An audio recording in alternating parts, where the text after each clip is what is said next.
Well, good morning, everyone. I'm Gilles Pinson from Sciences Po Bordeaux, and I'm with Ludovic Albert next to me, one of the co-organizers of this third seminar of the seminar series dedicated to the Internationalizing city, organized by the LATS laboratory and funded by the Ministry of Environment, Sustainable Development and Infrastructure. Is that the right name nowadays? Yeah, okay.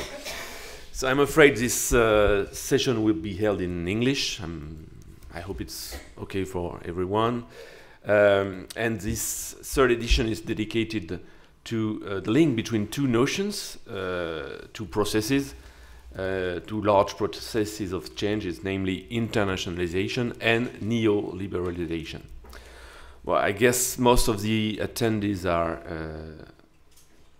which we are involved in urban studies in the attendance, are familiar with the notion of neoliberalization, but maybe some of you aren't. So I'm going to start with presenting some elements of definition about this notion of neoliberalization.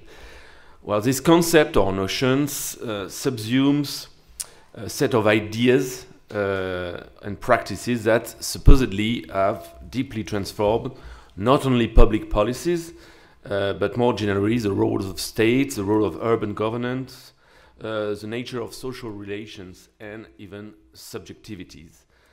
The most decisive process within neoliberalization will be the imposition of competitive mechanism in most of the aspects of social activities, and the parallel rise of a market ethos, a market moral, imposed on individuals and territories, in particular cities.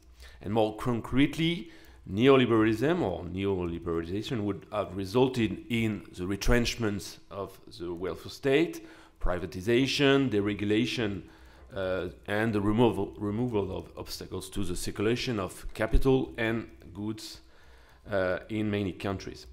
For cities and urban government, neoliberal reforms has had many implications. In many cases, being the main providers of welfare, cities' finances have been directly impacted by the retrenchment of the welfare state.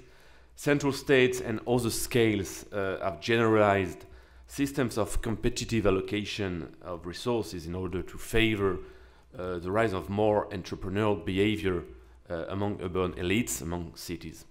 And the deregulation of land use and pro-market planning policies have drastically modified the social composition of cities. That is what some call the neoliberalization of urbanism. But there is more. For some scholars, there are also been an urbanization of neoliberalism. What does it mean? That means that capital holders have identified urban real estate markets as an essential pool of assets and have intensified their investment in these markets. Hence, the financialization of urban fabric, with which we will deal this afternoon, and the further logic of urban social specialization. Of course, there are different approaches to neoliberalism and neoliberalization and different explanation of neoliberalism. First of all, as you may know, neo-Marxist and structuralist approaches have considered neoliberalization mostly as a new political economy, a new set of public policies at various scales, supported by the mobilization, some say the revenge, of ruling class that felt threatened by Keynesian and Social Democrats' arrangements. David Harvey is, of course, the central figure of this first approach. There is a second approach that we might call Bourdieusian approach, pursued in particular by sociologists and anthropologists like Loïc Vacan, for instance. They have considered that neoliberalism is not so much a political economy that comes from the market forces, but rather a new political economy coming from internal conflicts and competition within the state. And in terms of policies, the result is the same: But here there is a kind of relative autonomy of the state that is taken into consideration. The third approach is a Foucauldian approach of neoliberalization, and this approach has questioned the reduction of neoliberalism to a specific political economy. For the scholars involved in this third stream, neoliberalism is rather about the progressive imposition with no identifiable agency of a new governmentality and new subjectivities. And in the field of urban studies, because of course that's what we are most concerned about here, scholars like Jamie Peck, Nick Theodore, Neil Brenner, to name just a few, try to elaborate a theory that is now can be considered as mainstream theory in urban studies that actually articulates all of this inspiration. First, they depict neoliberalization as both a political economy, a political and state project, and also as a new government rationality. Most importantly, they describe neoliberalization as a piecemeal, contingent, and path-dependent process. They also insist on the fact, as many theorists of neoliberalization, that, of course, neoliberalism is not the disappearance or the weakening of the state. It's rather the reinforcement of the state as an actor imposing the generalization of market processes, market ethos, and stuff like that. However, in the same time, they depict it as a main source of social, economic, political, and cultural change. So what internationalization has to do with it? As far as I know it, there has not been any systematic attempt to articulate those two concepts and processes. In most accounts of neoliberalization, globalization rather than internationalization, and neoliberalization seem to go naturally hand in hand. The globalization we are experiencing is supposed to be a neoliberal globalization without the need to justify further this association. There is a piece of literature, a body of literature, that to some extent try to decipher the link between the two, namely the literature about policy mobilities, in which scholars like, for instance, Eugene McCann tried to provide the agency of neoliberalization through the patient description of the travels of some policy models, some policy best practice from one place to another, and tries to show how the circulation, mobilities, reinforce, in many cases, neoliberalization. So this link between internationalization and neoliberalization is precisely what we wanted to link here. Namely, we want to decipher the links between internationalization and neoliberalization. We can break the general question down into ones that are more precise. Was there really an historical concordance between the process of internationalization of neoliberalization? Do they go hand in hand, or should they be considered as two separate processes? Is there really a complementarity between both? Does the one require the other? Does neoliberalization require internationalization, or does internationalization require neoliberalization? Could we rather imagine forms, for instance, of internationalization that do not imply more neoliberalism?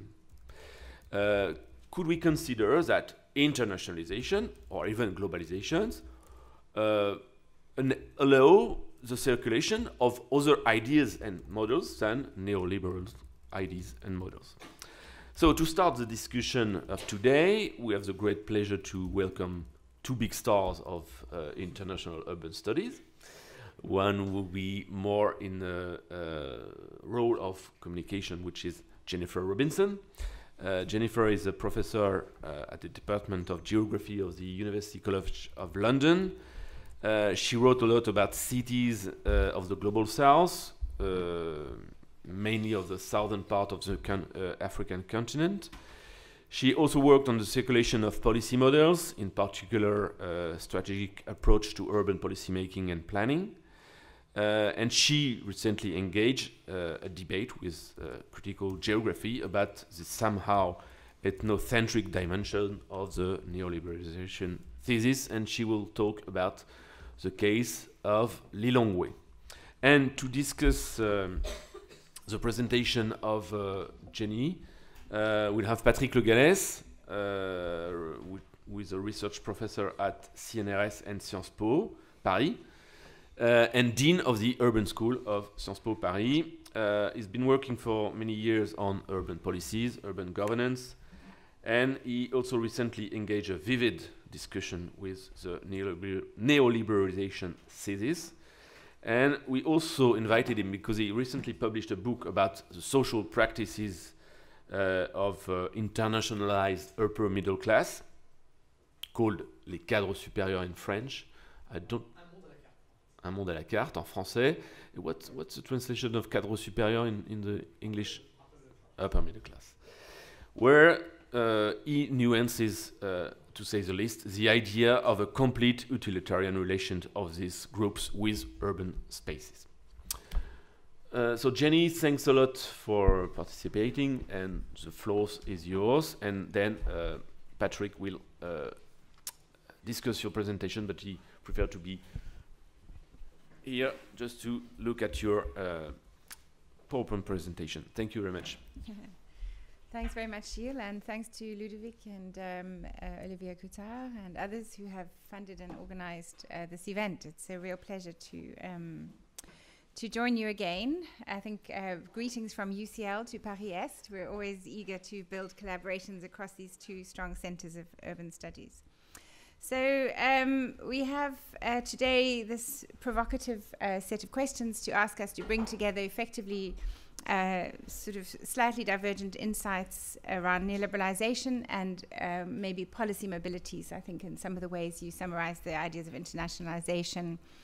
And what I'm going to do is to rehearse quite swiftly some ideas from papers myself and Sue Parnell from the African Center for Cities in Cape Town wrote around critiques of neoliberalization from a more global perspective, taking perhaps from her point of view a southern critique of accounts of neoliberalization and thinking about other kinds of processes that circulate, the limits of taking a view on urban politics from neoliberalism or critiques of neoliberalism. And I'm then going to take the example of city strategies, which are city-wide strategic planning initiatives, which are really very universal. So I like to use them because they allow me to talk across any kind of city. Most cities at some stage will embark on a city strategy to, as perhaps they change political direction, have a big transition. In South Africa, this was the end of apartheid. City strategies became an important way to think about the future of cities. In London, they were consolidated when the new mayor was placed in the Greater London Authority in 2000. But they're implemented and routinized all over the world. And what they do is they bring together a range of policy thinking. So in a sense, they territorialize this morass of circulating ideas, the internationalization, the policy mobilities that Gilles was talking about. Because every city strategy tries to think across a range of issues, thinking about environment, quality of life, economic growth, etc. So, and they all sound very familiar, I have to say. So a great example of things that are repeated all over and yet slightly different, which from a comparative methodological perspective is very interesting. So the second part, I'll turn to think about 3 different city strategies and how looking at them asks us to reinforce this sense of the limits of neoliberalization as an optic through which to see internationalization and to see urban politics. So the first set of issues then are about what are the limits of thinking with neoliberalization? Do we want a kind of analytical post-neoliberalization? And in the papers we wrote, Sue and I started off with the idea that in the dominant literature on urban neoliberalization, wonderful papers by Neil Brenner, Jamie Peck, and Nick Theodore, a number of them, very suggestive and interesting. They do emphasize that neoliberalization is always hybridized. It's always found in a mixed up form. There's no original form, no pure kind of neoliberalization. It's always a hybrid, and goes along with other fellow travelers, which they highlight extra neoliberal elements. Perhaps they're also thinking of extra liberal elements, and quite often you find in the literature some sort of sense that neoliberalism is often aligned with some quite authoritarian state interventions. Why is that? When their initial origins of neoliberalism were a group of scholars concerned to oppose state-centric, Nazi-influenced policy. So that's interesting. What are these extra neoliberal elements? And one of the things we can do methodologically, which they invite us to do, is to follow neoliberalism's travels around the world. How is it hybridized? What are all these different elements? What might they make us think? And there's a range of sources we can go to think about this, which are pretty mainstream and widely available. So Iwa Ong telling us neoliberalism, not the general characteristic of governing in Asian contexts. So there's many things alongside any neoliberal technologies being implemented. James Ferguson talks about a very limited or thin form of neoliberalism across Africa, for example. So capital, he suggests, hops across the landscape. It's quite extractive, very thin forms of social regulation, as opposed to the thick forms of national, more developmental post-colonial initiatives across Africa. So here we have a very segmented, following the mines, following extractive opportunities, perhaps following the large satellite cities we see now. Then we have a range of contributions to which Jim Ferguson has also made interesting contributions about a more developmental project being able to use the technologies of neoliberalization. So the ways of governing things at a distance, the ways of managing, in the case of Stephen Collier, managing technologies to ensure the continuation of delivery of socialist heating systems, for example, in the former Soviet Union. Ways to satisfy human needs with scarce resources, and in the business of doing that, you may not be too picky about how you do it. Or you have examples of perhaps delivery of water, electricity, and so on through pay-as-you-go meters, very controversial in South Africa. I'll mention that again now. But nonetheless, delivering services which otherwise could not be delivered in places where there's nothing. So how do you assess that neoliberalization? And then Jill Hart has an excellent paper also on South Africa. You see the direction of my interest, South Africa, talking about how while you might see a neoliberalization, a growth agenda in the post-apartheid regime, there's projects that are always more than that, projects that are about nationalism, about citizenship, and so on. I really like this quote from edited volume by Helga Leitner, Eric Shepherd, Anand Maranganti, and Jamie Peck. So he's kind of playing both sides here. And they ask, when has neoliberalism been transformed to the point when it is no longer recognizable as such? That is, we see all this hybridization, all these fellow travelers, other things going on. Why do we call it neoliberalism then? And I think my concern in relation to urban politics is that in persisting in labeling things according to this concept of neoliberalization, we get our politics wrong. That you end up opposing certain kinds of practices when the real problem is somewhere else. And I'll use the example of water in South Africa in a minute, with some trepidation in this context, I have to say, but to illustrate that. So if we want to pursue a kind of post-neoliberalization agenda, we would be thinking about perhaps even more extreme situations, failures to transfer policy, that things just run into the ground, nothing happens. But neoliberalism is running all over the world and doing nothing. And I think anyone who works in development would recognize that. Huge efforts, huge amount of money, oops, nothing changes, nothing happens. There may be humanitarian imperatives. So looking at neoliberalization from a development perspective, we might take a different perspective. You might have, say, non-recuperative circuits which don't add to what Brenner, Peck, and Theodore call the syndrome of neoliberalization. So they talk about all these hybridizations and experiments reinforcing, reinvigorating, contributing to neoliberalization's success and its potential to recuperate capitalism from its endless crises. But there may well be circuits which literally stop, which don't return the initiatives to neoliberalization, but to some other kind of project. And the most extreme example I could think of was described in work I was reading by Beatrice Ebu, talking about privatizing the state, which may be a neoliberalized ambition, but actually it leads in personal enrichment, criminalization of the state as a result, not neoliberalization. And we also see strong contributions from scholars of China suggesting that what we are seeing is not class politics, rise of class power, or neoliberalization necessarily, but a state project, that marketization and the project of economic reform in China is about the Chinese state seeking legitimacy, and we need to look elsewhere for an analysis of that. Fulong Wu makes that argument. So in this sense, then, I wonder, anti-neoliberalism as a political project may be a diversion, and we might need to look at other things for progressive urban politics. And we could certainly help ourselves in urban studies by taking apart what we think neoliberalization is.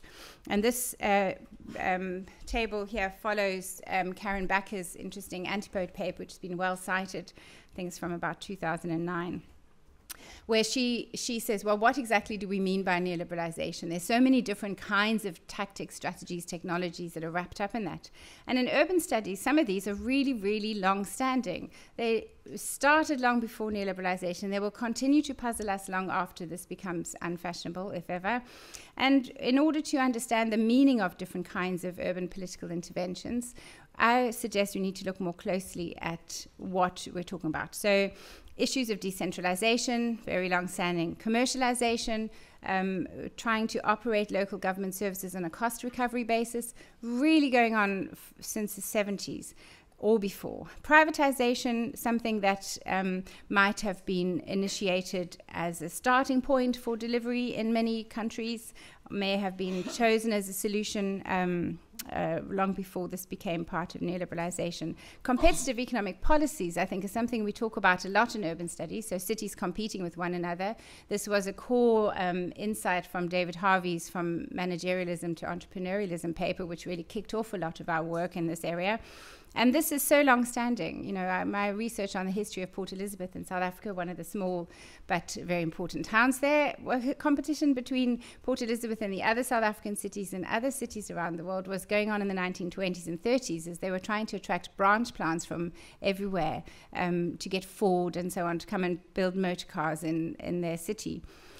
So lots of these, you know, things like property-based taxes, a privatized a form of delivery of urban services, very long-standing.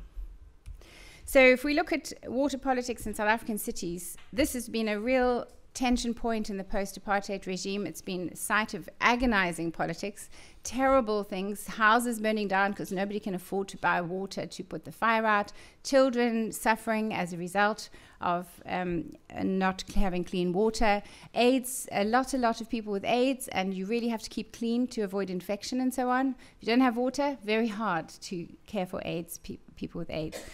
So yet, it's not good enough to say this is neoliberalization, we're in an anti-neoliberalization movement, because this is a very long history of cost recovery on services in South Africa. The entire township system in South Africa was funded by cost recovery, full cost recovery on services in South African townships for decades and decades. The conflict that emerged around water was over the right to basic services. It was a justiciable claim on the part of movements in relation to the Constitution. This is highly politicized, and in that sense, it asks us perhaps to look somewhere else, to look at citizenship. Certainly, there was a transnational company service contract, French one, for some years, which led to a lot of contest and competition and difficulty over a really concentrated and anti-neoliberalization move. But if we look at some of the technologies that were at work to manage water delivery in South Africa, these were prepayment meters were put in place, which meant if you didn't have water, if you didn't have money to pay for water, you self-disconnected.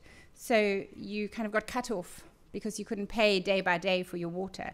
So the city didn't have to come out and disconnect you. Now, this was invented long before the end of apartheid. It was invented in the 1980s because of boycotts against apartheid regimes, and the fact that the city officials didn't want to go to the townships to disconnect the water. It was so political, it was too dangerous. So these technologies were invented in a draconian authoritarian mode. They are, I think, intimate a politics of citizenship claims on the state. And they're a shocking indictment of a post-apartheid regime that is willing to treat poor people in this way. So in that sense, I think, looking at the technology for delivery as opposed to the politics of entitlement and rights takes us, I think, in perhaps a wrong analytical direction. So I try and link some of this critique of neoliberalization to a broader project to try and reconfigure urban theory, to reconfigure our starting points for analysis, so that we don't just inherit something that resonates with some contexts, always starts in perhaps where Vancouver, Chicago, and Boston, always starts in certain locations and doesn't take inspiration from others, from the development contexts perhaps that I was intimating earlier. Trying to really speak beyond the cases that we're stuck in, and to try and think with a wider array of locations and sources. And my view is that it would be great if we could feel more compelled to criticize our theoretical inheritances, to criticize this very large domain, urban neoliberalization and so on, which asks us to think in a certain way, that we should insist that those ideas should be fragile, uncertain, we can revise them, we can come back to them, we can shift them on in other directions. So in this vein, I ask a few questions then of my case studies of city strategies. What is circulating? And I think we've seen some move beyond the urban neoliberalization story, and some of that is to do with what we'll hear about later today from Ludovic and others, this financialization of much activities in cities, and the way in which this has reshaped some of the global circuits that are relevant to our analysis. And we have David Harvey's famous idea of capital switching itself from productive investment to investment in the built environment, which is a site perhaps of more speculation and so on, and that he suggests this has gone global. Now we see a massive capitalist interest in eating up our cities as a way to generate profit. So we have to maybe look at things that don't fit into the original neoliberalization thesis question. We also have to look at a variety of forms of globalization and rural regimes, what shapes the terms of circulation and so on, the practices that under which we are governed through international norms, regulations, laws, trade rules, and so on. And I think we see importantly from Iwa Ong and Ananya Roy's book Worlding Cities, and from other sources, certainly the starting point of many urban development models, many of the internationalizing processes we're interested in, starting points are not in the conventional places of North America, Europe, etc., but in Asian urban development models. We also have a very dispersed sense of the urban coming onto our radar, changing territorial form of the urban. Where is the city? Who are the agents? How do we imagine the urban in this new set of circulating practices? And here I think with a more globalized form of urban studies, we are called to think about the meaning of internationalization, neoliberalization in relation to the urban in a much more complicated way. That is, some of our theorizations of the urban form of global politics, a global urban politics, we have to shift our registers. We haven't been broad enough in the types of governance that we've considered. And if we look at a broader array of urban contexts, we have to start to think more strongly with terms that have not figured so highly in urban studies: informality, corruption, barter. For example, barter, I'm thinking China will come along and build you a building if you'll give them your minerals. So how can we characterize the terrains of global urban politics then, which is the sort of sites of hybridization, the sites in which we can see and make sense of these processes of internationalization? Now, traditionally, we've had a very territorialized view of this. So if we think about Harvey's managerialism to entrepreneurialism paper, Cox and Mayer's work on local dependence, and the territorial basis for competitive politics among cities, why are firms, people, states interested in trying to attract global investment and trying to portray themselves globally, trying to launch themselves into a global state? But since then, we've seen some moving around of that. So Savage and Cantor's fantastic work looking at the range of ways in which local politics articulates itself with these global economic circuits, which takes us some direction towards internationalizing a form of regime theory, the kinds of alliances that shape growth paths for cities.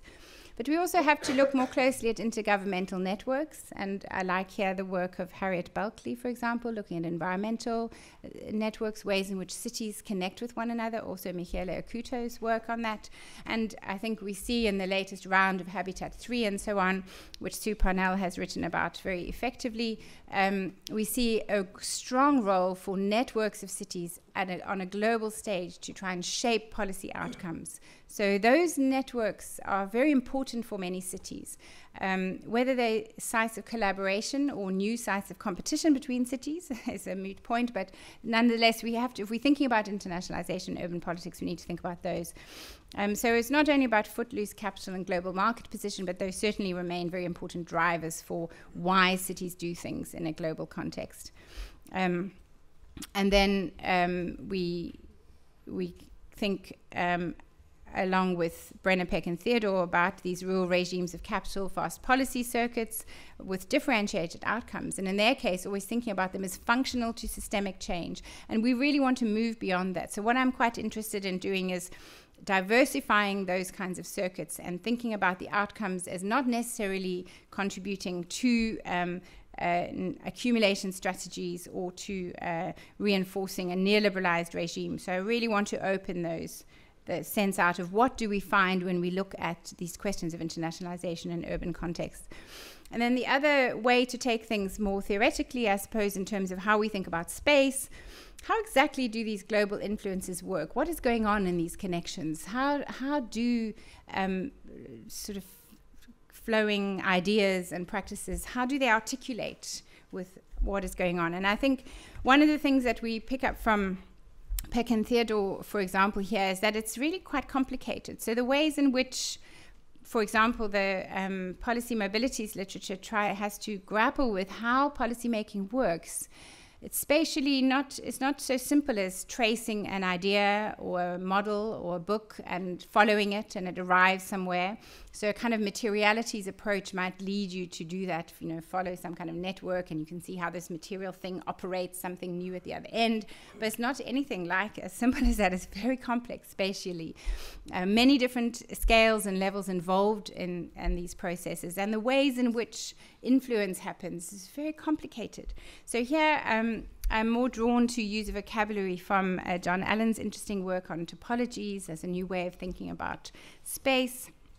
And thinking about how the local is always already international. It's a bit of it's like a time warp zone. How do you identify something as local or international? It's already both of those things. So what I've tried to do is to turn the question around a little bit, and instead of following something from A to B, think how in this place, in the context of a multi-scalar complex world, which is already present in your locality, how do you arrive at policies? How do you shape a certain set of outcomes across this myriad array of different kinds of influences and scales? So there's a bunch of vocabularies and things we can think of there. And the illustration that I like to work with comes from my work on Johannesburg city strategy, which is how it's really hard to discern, for example, where your ideas came from. So here we have one of my who drafted one of the city strategies, for example, saying the way the stuff works in truth, a small team of people are engaged in policy debates, read really widely on all sorts of things. So, you know, you've got things in the library, you've studied, you've got policy documents to read, you bump into somebody. It just becomes part of the amorphous mass of their thinking. It's kind of synthesized and organized into certain kinds of ideas. And then if you were to say, now, where did that idea come from? You say, well, it came out of the work we were doing in this department, but maybe it came from somewhere else. It's very hard to tell. So in some ways, I like to use this image. It's a poikikos, a sort of a thing you put on the fire, and you put interesting ingredients in there, vegetables and meat and so on. It's just like a nice thick stew. You can't tell where anything is. You don't know where they came from. They just arrive. So in that sense, if we're trying to understand any particular urban, it's already highly internationalized. It's really shaped by so many different situations, multiple elsewheres. And these are just some of my favorite images from Johannesburg. Little Addis, a very strong presence of trade from Northeast Africa and from many parts of Africa, shaping whole areas of Johannesburg. Earlier, kind of 1930s, 1960s, rounds of building the city, and people love the image of Johannesburg as this vibrant, modern metropolis. And then trade arrangements from traders arriving in the city from all over the world, some very, very precarious street trading, some more established, and so on. So just a sense that as we try and inhabit and understand urban politics, we have to think about these multiple elsewheres, many different kinds of places and processes. So as true of the physicality and form and experience of the city as it is of policy. So the other framework for me is about thinking with comparisons, the right to think across many different kinds of cities. So why do I think I can compare Johannesburg, London, and Lilongwe? Partly because one of the grounds for that is that these cities are already interconnected. They're already shaped by a shared universe of processes leading to their outcomes, one of which we might think of neoliberalization, others of which would be around all kinds of ideas about cities, urban policies, and so on. And I think for us, these prolific interconnections can draw us to think across many different cities, not just because we want to follow the empirical phenomenon, but I think also because we want to generate new ideas for ourselves. We want to come back and say, well, have we missed something? Because in our context, we've only been thinking with these kinds of circuits of internationalization. We haven't considered other ones. What if we think across these different situations? Could we inspire ourselves to have new kinds of concepts? And I think for me, it's quite important to open up the right to start anywhere, to think with Lilongwe, not just with the starting point of London, because in that context, if we start with urban studies dominant ideas, we find much that's left unconceptualized. So the format that I work with is, on the one hand, to say we can build comparisons across repeated instances, things that emerge in many, many different cities, whether it's pavements, lights, city strategies. Many things are part of an interconnected world of urban processes. On the other hand, which I'm not really thinking about so much today, but shared features. Cities share many phenomena, and we can inspire ourselves to generate ideas and concepts by thinking across those shared features. So this argument around my right to think across these three very unlike cities is developed in Progress in Human Geography early last year. So the topic, the case study that I like to work with, city strategies, I came across them in Johannesburg, first of all, where very quickly Johannesburg's initiatives to generate post-apartheid city strategies got caught up with the Cities Alliance, an international network promoting slum upgrading and city strategies, and got caught up as one of their examples, the consolidation of the methodology they were developing, and so on. And I was also very intrigued by work in European context by Patsy Healy, who had a very optimistic view of city strategies, I think perhaps from her work in Holland, where she saw that these kind of citywide spatial strategies could hold hopes for a better city, hopes which seemed dashed very often by more venal politics. So hopes for justice, well-being, economic vitality, could these become very positive? And she, in fact, saw city strategies as possibly being a real public good, holding something we could share, something that could hold a good vision for city futures. And it could be that that's still does that. So having come across them in Johannesburg, then living in London, I became very intrigued by the London Plan, which is the mayor's integrated spatial strategy. It brings together his other strategies he has to develop on transport, environment, and so on. It's legislated. It's very strongly required. It's how his governance happens through the London Plan is in the legislation which set up the Greater London Authority.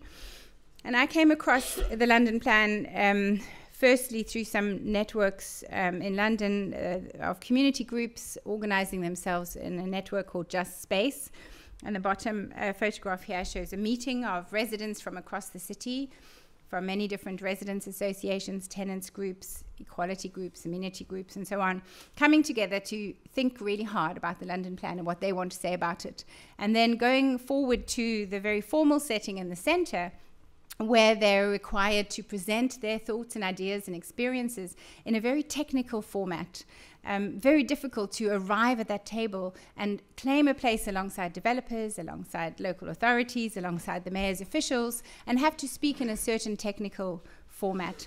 And if you're interested, Martine Droz, who has done her PhD, University of Lyon 2, which has a substantial section on that process, which is really interesting, in which she sees it quite positively, perhaps like Patsy in some ways, seeing the opportunity for voice, for claiming of equality, following Jacques Rancier's analysis.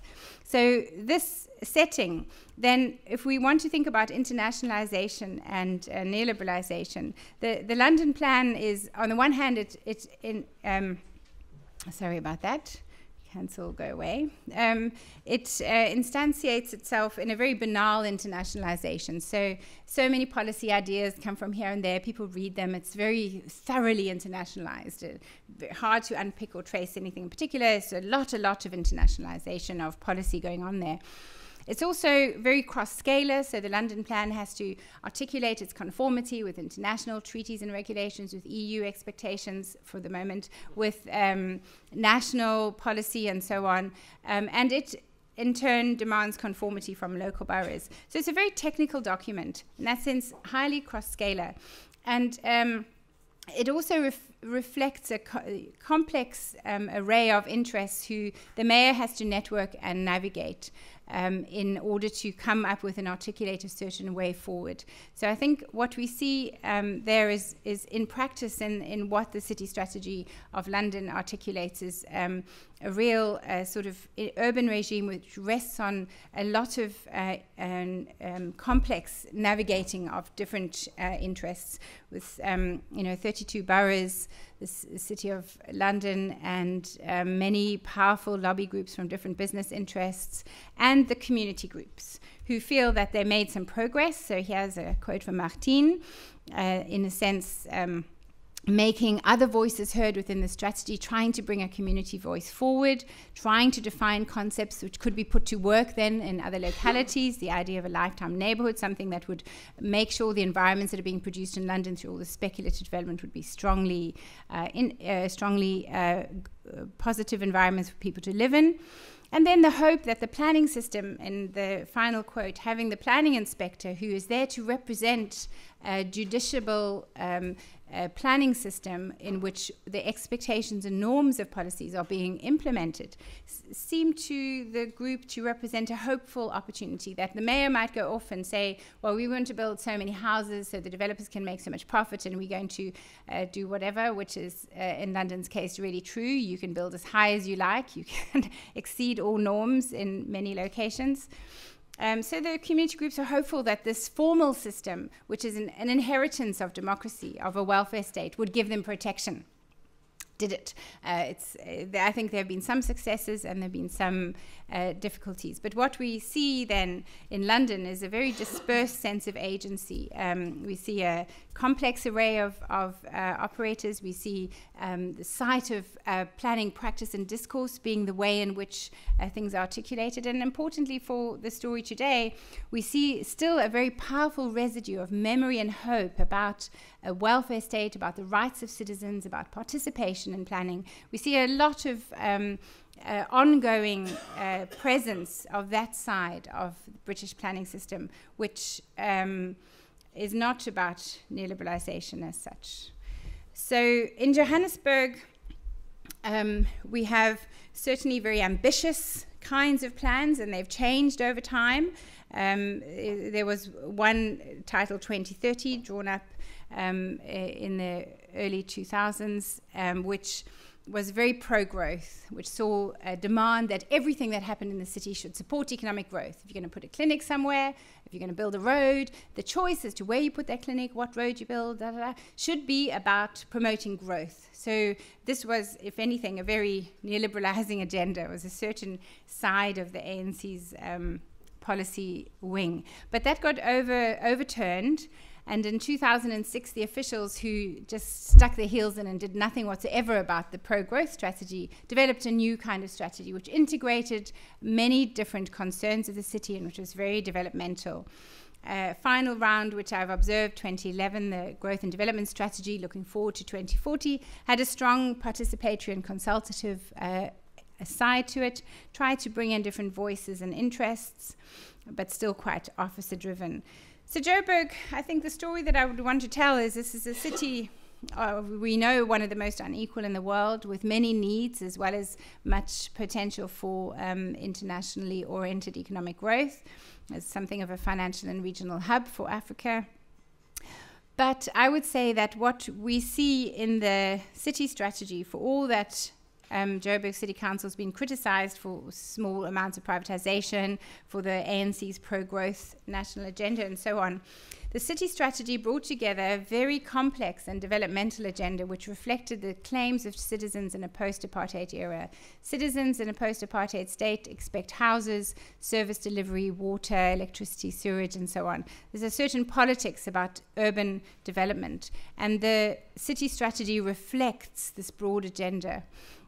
So what we see in this Joburg city strategy is, despite people in that city being really well plugged in to international networks, policy-making circles, and so on, we see a strongly developmental agenda held both by the mayor and by the officials, who are many of them ex-ANC, well, until recently there's been a lot of changes, but I'm talking about this period, many of them ex-ANC party members and activists. So here we see an agenda which, realizing itself out of international circuits of policy, out of neoliberalization technologies being mobilized across the city, we see a developmental agenda being articulated. Now, one of the developmental initiatives of Johannesburg was to align themselves with some ideas from the UCLG, United Cities and Local Government, a network of cities across the world, and to be drawn into a Southern African cities networking initiative. So here, Johannesburg hosted a meeting with representatives from many South African cities, mayors and officials, and representatives from other Southern African cities, Windhoek, Lilongwe, Maputo, etc. And Joburg ended up being teamed up with Lilongwe, which is the capital of Malawi. And here we see the sort of UCLG's international program of mentoring, trying to bring different cities together to align themselves, to support each other. And in the case of this networking initiative, it was precisely to internationalize Johannesburg's city strategy expertise. So whereas in London we see a kind of banal internationalization of the city strategy of the London Plan, everything is linked into policy circuits from everywhere. The London Plan might be the subject of some international visits to come and see how London does things. In Johannesburg, there's been a very concerted attempt to take this platform of circulating international policy and internationalize it. So the city strategy very quickly got pushed into the Cities Alliance, as I said, but it also became showcased as best practice in various international documents and linked into this initiative UCLG to try and take this excellent city strategy making in Johannesburg and Durban, for example, to other South African cities. And Lilongwe, a very poor city, about 700,000 people, a place where in the time they were going there, 2008, 9, 10, there hadn't been elections for local government for some time. Many of the officials had been thrown out, including the Financial Oversight Department, for corruption. there was not one functioning municipal health facility in the city. There'd been some shocking development interventions, delivery of, I think it was fire engines, old fire engines from some other country, which didn't work. There was no spare parts. It was like classic disaster zone and development practice. Also, the Japanese arrived and did a big spatial strategy, wonderful computerized analysis, which nobody could look at because there are no computers to look at it on, and which led to an investment in a road system which interrupted most of the communication practices of the city. So really a site of a lot of exteriorized interventions. When the Johannesburg officials arrived in Lilongwe, they hosted a workshop with interested parties, and it's quite interesting that as we look at the Lilongwe participants, we see a different array of actors than those we saw in London. So we see international NGOs very present, community-based organizations, development organizations, funding bodies, and so on, aid organizations. So it's a very exteriorized site of delivery. And yet, when the Johannesburg people went there, they felt very committed to the process. And Jan Erasmus, who's the official who drove it, felt that this was their developmental project. They funded most of it themselves. They went again and again. He must have gone, 24 times to Lilongwe for long visits, really sitting down with the officials, doing hard work, like challenging people on corruption and so on. A very, very slow policy transfer. Very much about development and support and mutual learning. So that just didn't fit at all with my reading of neoliberalization, fast policy, blah, blah, blah. Very different kind of story. And in fact, I was quite impressed with the way in which the Johannesburg officials found themselves learning also from Lilongwe, thinking about their experience through their knowledge of Johannesburg, but also bringing ideas together. So the director of security and safety, who some of you will know, Elizabeth Peyrou, she's done some work on crime and security in Johannesburg.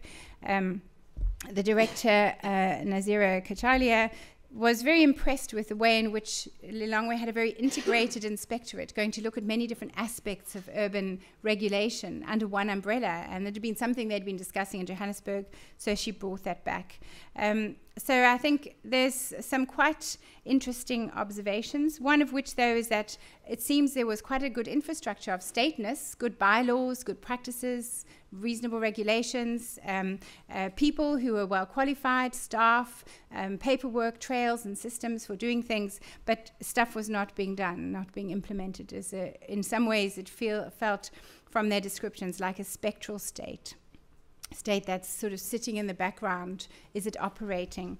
So this was then, coming with a strong sense of a highly informalized kind of local government in some ways, a local government that is there and not there, operating perhaps around the edges of its systems. How could one bring this back to London? Could one come back to London as the Johannesburg officials went back to Johannesburg with insights from this process of strategy making? And I think certainly I found myself in London thinking about some of the processes, the informal processes of interaction and participation in London, but also the ways in which I was sitting in that formal setting, listening to the inspector review the London plan, and noticed he said at one stage, well, the government has abolished all the planning legislation on this matter.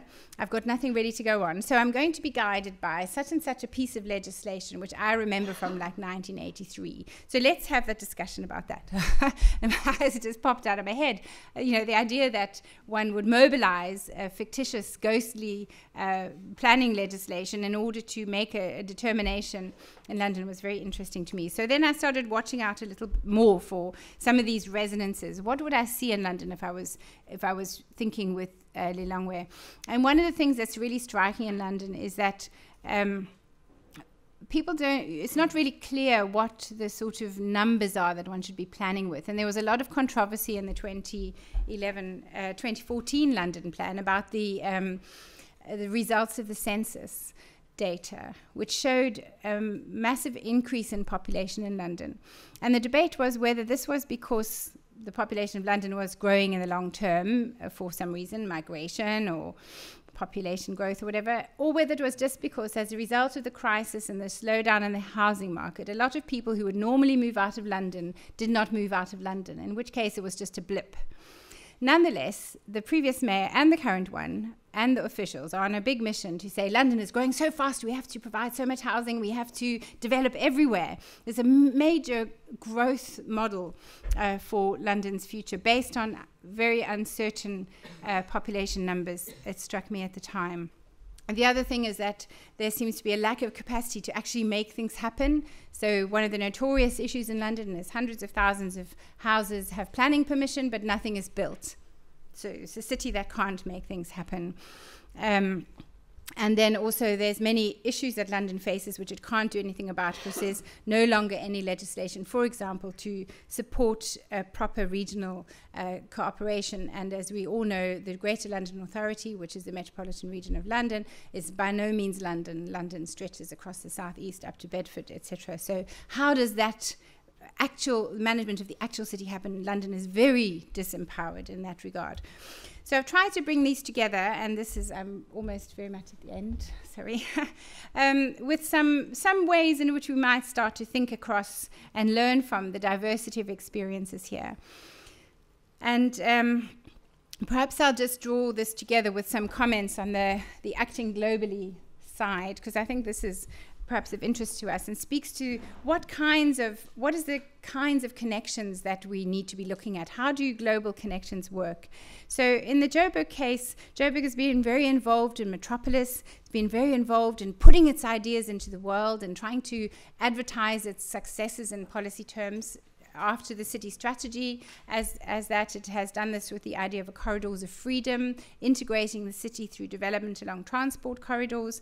And before the corridors have really happened, this has got awards and become a model for success. In the case of the Lilongwe Johannesburg cooperation, it was the Lilongwe team with a new leader, a new CEO of the city, who put forward the cooperation for an award from Guangzhou, award for metropolitan governance, and they got an international award for city-to-city cooperation, in which Johannesburg were not involved at all. They were not invited to the ceremony, they were not informed of the application, despite the fact they'd paid for everything and done it, or nearly everything. The Cities Alliance did a bit. So there's a lot of a kind of ambition, but also spectrality to that participation in a global circuit. So what does this mean to put forward an award when the person had nothing to do with it? It was very much a sort of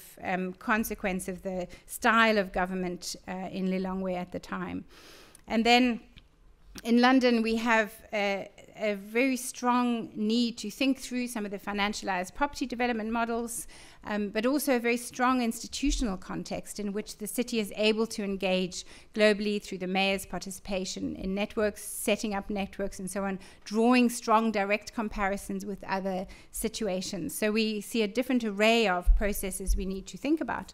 And if we identify some of those kind of investment models in Lilongwe, for example, we see the role of China coming in and bartering certain kinds of built environment successes or investments for other sorts of access to resources. And we see these more spectral kinds of engagements in the global, including an overinvestment from the accounts in being seen to be part of international networks, personal training, always being away, being skilled up and actually not able to really do anything in the city. So what is the function of international networks in Lilongwe seem to be quite dysfunctional. And maybe we need to worry about that a little bit in relation to London. So a whole lot of things to think about, which I'm trying to pull out at the moment. So very happy for comments. So I suppose some sort of example or provisional conclusions about thinking through these examples. So on the one hand, in terms of territories, thinking about internationalization and urban processes, what are the grounds of global agency? We need to move a long way from Cox and Mayer and even Savage and Cantor think about how the terms of engagement, the kinds of global links, the nature of global links is being articulated, and the diversity of political processes which are shaping the internationalized outcomes, of which the city strategy, I would say, is one.